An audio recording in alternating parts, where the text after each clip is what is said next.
जय हिंद दोस्तों। पीसर्स पॉइंट पटना वाला में आप सबका हार्दिक अभिनंदन, स्वागत है। तो आइए, जब हम लोग आज जब गांधी की बात कर रहे थे पिछले क्लास में तो कट गया था वीडियो तो वहीं पूरा करेंगे। गांधी के 4 पुत्र थे और एक पुत्र का नाम बताए थे मणिलाल, तब तक वीडियो कट गया था। तो आइए शुरुआत करते हैं गांधी से। इसके पहले एक चीज आपसे बताएंगे, वो इस प्रकार है कि जमी पर आकाश पैदा कर, हर कदम पर विश्वास पैदा कर। जमी पर आकाश पैदा कर, हर कदम पर विश्वास पैदा कर, क्योंकि मांगने से कुछ नहीं मिलता ऐ मेरे दोस्त। मांगने से कुछ नहीं मिलता ए मेरे दोस्त। तू एक अपना इतिहास पैदा कर, अपना इतिहास पैदा कर, अपना इतिहास पैदा कर। चलिए आइए गांधी जी को देखते हैं। जो एग्जाम्स के व्यू से टू द पॉइंट्स मैं बताऊंगा, ज़्यादा घींचतानी वाली काम नहीं। तो मैं गांधी को बताया था कि 2 अक्टूबर 1869 में इनकी जन्म होती है पोरबंदर, गुजरात में। पिता का नाम करमचंद गांधी, माता का नाम पुतलीबाई, पत्नी कस्तूरबा गांधी, पत्नी कस्तूरबा गांधी, जो इनकी विवाह होता है 1883 में। इनकी बहन 3 थी, मोलीवेन, पान कुंवर, एलियट बेन। मोलीवेन, पान कुंवर, एलियट बेन, इनकी 3 बहनें थी। राइट। इधर हम बात करते हैं इनके दादाजी का। इनके दादाजी उत्तम चंद्र गांधी थे। दादी केदवी बाई, यहाँ देखिए पुतली बाई, केदवी बाई, करमचंद्र गांधी, उत्तम चंद्र गांधी। इनकी बहनें 3। चलिए सगाई की बात करते हैं। 1876 में इनकी सगाई होती है 2 कन्याओं से, और दोनों कन्याओं की मृत्यु हो जाती है। 1883 में कस्तूरबा गांधी से शादी होती है इनकी। राइट। अब एक चीज़ आप बताए थे पिछले क्लास में कि जो इनके ससुर थे गोकुल दास मानिक जी थे, जो कि एक गुजरात के व्यवसायी हुआ करते थे। इन्होंने ही अपनी बेटी कस्तूरबा की शादी गांधी से किया। राइट। एक चीज और बता रहे थे आप सबको कि गांधी जी के जो महापुरुष मिलते हैं, वो पहला महापुरुष गोपाल कृष्ण गोखले, जो कि उनके राजनीतिक गुरु हुआ करते थे। राइट। आप लोग बताए थे आप लोगों को कि धार्मिक गुरु इनके थे जो रविन्द्रनाथ टैगोर। 1917 के पीरियड में जो बिहार में चंपारण आंदोलन करते हैं और सक्सेसफुली इनको मिलती है, सफलता मिलती है, तो रविन्द्रनाथ टैगोर ने खुशीपूर्वक इन्हें महात्मा की उपाधि दिया था। राइट। और हम उस गांधी की बात करते हैं, आगे बताते हैं। इनकी मृत्यु 30 जनवरी 1948 के दिन बिरला हाउस दिल्ली में पूजा के दौरान नाथूराम गोडसे,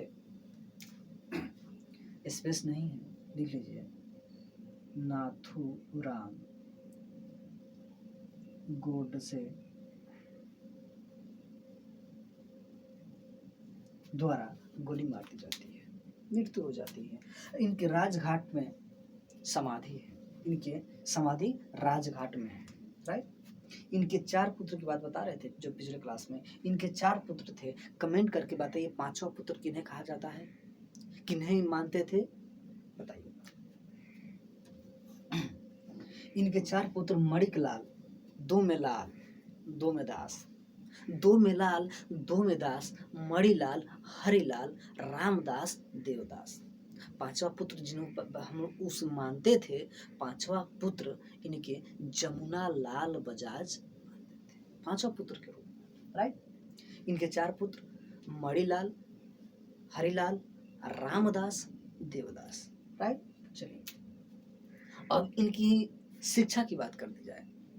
बिहार पीसीएस में पूछा था कि इन्होंने गांधी जी गुजरात के किस कॉलेज से शिक्षा प्राप्त की थी।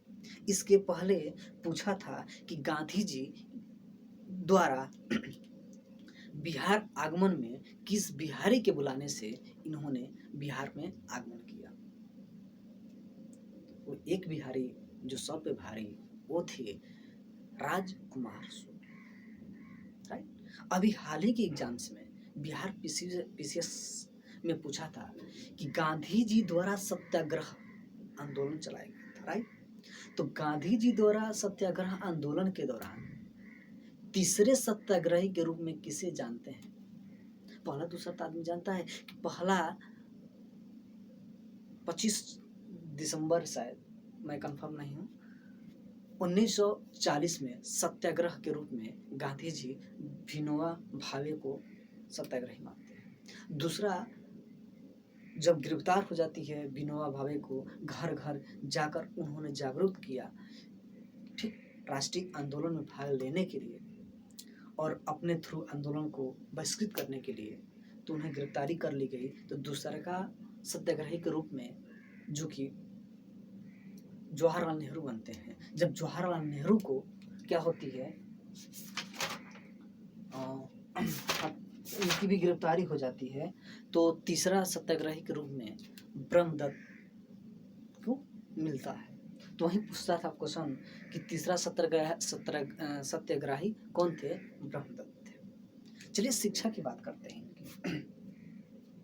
इनकी प्राथमिक शिक्षा 1876 से 80 के पोरबंदर के बीच में हुआ था। 1876 से 1880 के बीच पोरबंदर गुजरात में हुआ था, राइट। इनकी उच्च प्राथमिक शिक्षा की बात करें तो इन्होंने राजकोट में 1881 से 86 के बीच पढ़ाई किया। अब देखिए इनके शिक्षा के स्तर जो था बहुत ही लाजवाब था, ये वाले थे, बहुत अच्छी थी।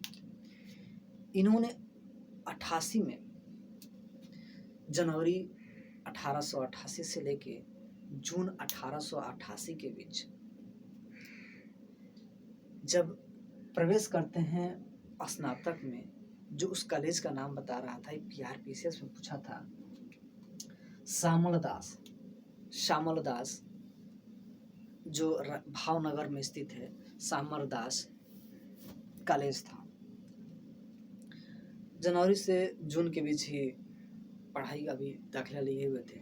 तब तक इन्होंने बैरिस्ट्री की पढ़ाई के लिए इंग्लैंड जाना होता है और होता है सफर विदेशी यात्रा की 1888 में।